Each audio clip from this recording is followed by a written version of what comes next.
Hello, আসসালামু আলাইকুম। আমি ইসরাত আমি চ্যানেল থেকে চলে আসলাম আজকে খাফতার রেসিপি নিয়ে। তো পেঁয়াজগুলো একটু বাদামি হয়ে যাবে, তারপর আদা, রসুন, জিরা বাটা পেস্ট দিয়ে দিবেন। কেউ গুঁড়া মশলা চাইলেও ইউজ করতে পারেন। তারপর আমি একটু টেস্ট বাড়ানোর জন্য শাহ মশলাটা দিয়ে দিলাম বিরিয়ানির। তারপর চিকেনগুলো দিয়ে দিলাম। চিকেনগুলো উল্টে পাল্টে একটু দিতে হবে যতক্ষণ পর্যন্ত ক্রিস্পি না হয়ে যায়। তারপর টমেটো পিউরিটা আমি ঘরে করে দিয়েছি, আপনারা চাইলে ক্যাচাপও দিতে পারেন। এটা টেস্টটা দ্বিগুণ বাড়ায় নিয়ে আসে। কিছুক্ষণ আমি এটাকে একটু ভাজা ভাজা করলাম, ক্রিস্পি হয়ে আসলো। এখন আমি এগুলো উঠিয়ে রাখবো। আশেপাশে আমার কিচেনের যেগুলো আছে দেখছেন এইখানে ওইখানে পড়ে, ওগুলো স্কিপ করবেন প্লিজ, কারণ ভিডিওগুলো আমি একাই বানাচ্ছি। এখনও বুঝতে পারছি না কীভাবে এডিট করতে হয়, অনেক কিছু আমি বুঝি নাই এখনও, জাস্ট নতুন তো। তো যাই হোক, আপনারা আমার সাথে থাকবেন, যারা আমাকে সাবস্ক্রাইব করেছেন এই পর্যন্ত অবশ্যই থ্যাংক ইউ সো মাচ সবাইকে।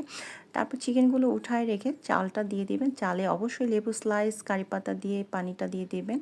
তারপর চিকেনগুলোকে আমি একটু ভেজে নিলাম আর একটু ক্রিস্পি হওয়ার জন্য। যখন চালগুলো হয়ে এসেছে, এখন আমি চিকেনগুলো দিয়ে দিব।